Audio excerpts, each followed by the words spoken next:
What if the most terrifying horror franchise ever made finally got the director it deserves? Think about that for a second. 52 years, 9 films, countless reboots, remakes, prequels, and none of them could touch the original. Netflix tried. Netflix tried. And honestly, that last attempt was so bad. Fans were practically begging someone, anyone, to come along and burn the whole thing down and start fresh. And then A24 showed up. Let's talk about how this whole thing went down, because the process itself tells you a lot. A24 won the rights to Texas Chainsaw Massacre in a competitive auction. And this wasn't some quiet backroom deal. This was a bidding war. Blumhouse was in the mix. Other major players were circling, and A24 came out on top.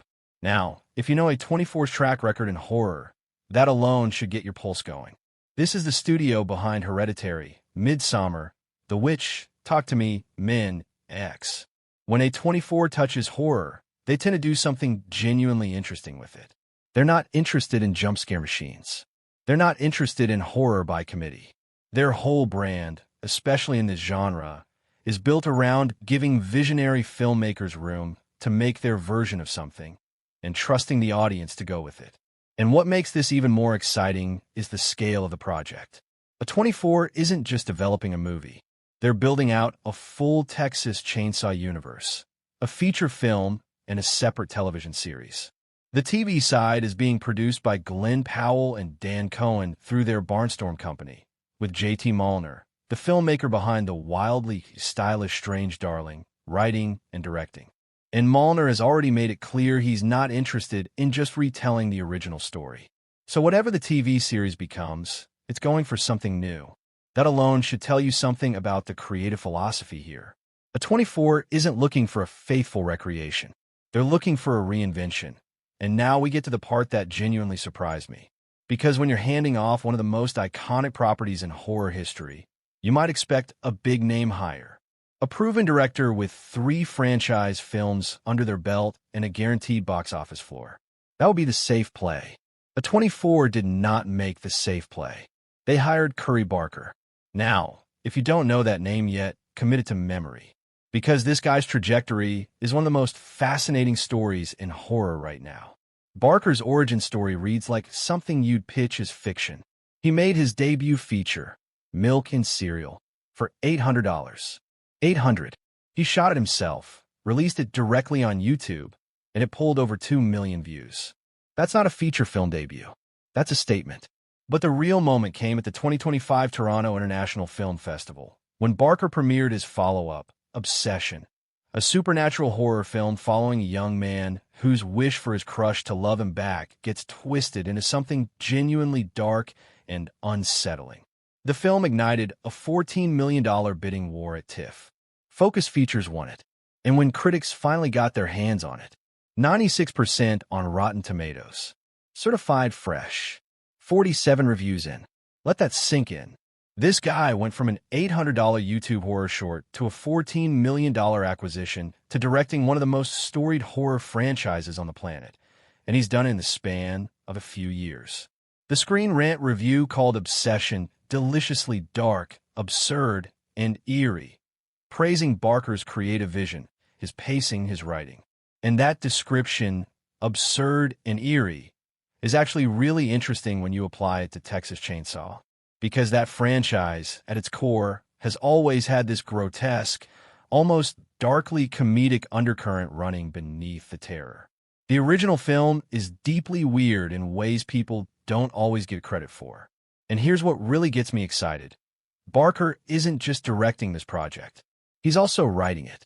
This isn't a filmmaker being brought in to execute someone else's vision. He's building the whole thing from scratch. Now, and I want to be clear, none of this is confirmed, but let's actually think about what an A24 Texas Chainsaw Massacre might look like under Barker's direction. Because there's been a rumored title floating around since 2024, Texas Chainsaw Legacy. The leaked synopsis described a gated community in rural Texas, a suburban family living in this manicured, perfect neighborhood, right next to an abandoned property where Leatherface and the Sawyer family are lurking. And honestly, that premise has A24 written all over it. The idea of comfortable, affluent domesticity being shattered by primal, rural violence. That's thematic territory A24 loves. Think Midsommar's collision of worlds. Think Hereditary's family dysfunction weaponized as horror. If that premise holds, Barker could be building something that functions on two levels: the surface-level chainsaw carnage that fans expect, and a deeper, more uncomfortable meditation on class, community, and the illusion of safety. The monster living just outside the fence line of the perfectly maintained neighborhood. There's something there. But even if that specific premise doesn't survive development, the broader question remains: does Barker go full psychological horror? Does he lean into the grotesque, almost surrealist darkness that made the original so disorienting? Or does he do something genuinely unexpected? Something that makes even longtime franchise fans feel like they're seeing Leatherface for the first time? That's the most exciting possibility of all. That, let's be honest about something. Texas Chainsaw Massacre has a continuity problem. 9 films, multiple competing timelines, a legacy sequel, a prequel, a remake of the prequel, a Netflix film so poorly received it became a cautionary tale. The franchise has been stretched, rebooted, and contradicted so many times that casual audiences genuinely don't know which version to follow, and longtime fans are exhausted. And here's the thing. A24 knows this. Their approach is described as a reimagining, a full clean break from all existing continuity. No, this is set between films 5 and 6. No, here's how it connects to the 74 original. Just a new beginning, a new vision. Leatherface, rebuilt from the ground up. And look, let's give Leatherface his due for a second. There's a reason this character has endured. In a horror landscape full of supernatural killers with elaborate mythologies, Freddy's dream logic, Jason's resurrection cycle, Michael's cosmic evil, Leatherface has always been something different. He's human. Entirely, disturbingly human. He's not supernatural. He's not cursed. He's just a deeply broken human being, raised in violence, who expresses himself through terror. That's scarier in a lot of ways. And reinventing that character is a genuinely difficult challenge. You can't make him too sympathetic, you lose the fear. You can't make him too cartoonish, you lose the weight. The original film understood that the unexplained nature of Leatherface was part of the terror. We don't fully understand him, and that's exactly why he works. Barker is going to have to navigate all of that. And given what obsession apparently does with character psychology, this idea of obsession warping perception and turning desire into something monstrous, I think there's a really compelling version of Texas Chainsaw in that space. What does Leatherface want? What does he feel? You don't have to answer it, but you have to feel like the filmmaker has an answer point. One more thing worth noting. Cory Barker isn't alone in this wave. There's a fascinating trend happening right now where YouTube native filmmakers are making the jump to prestige cinema and absolutely crushing it. The Filippo brothers went from the Raka Raka channel to Talk to Me, which became one of the biggest indie horror hits in years. Mark Fishbach, Markiplier, self-financed Iron Lung and sold it out in theaters. The internet is becoming a legitimate proving ground for raw filmmaking talent, and studios are paying attention. Barker is the latest and arguably the most high-profile example of that trend.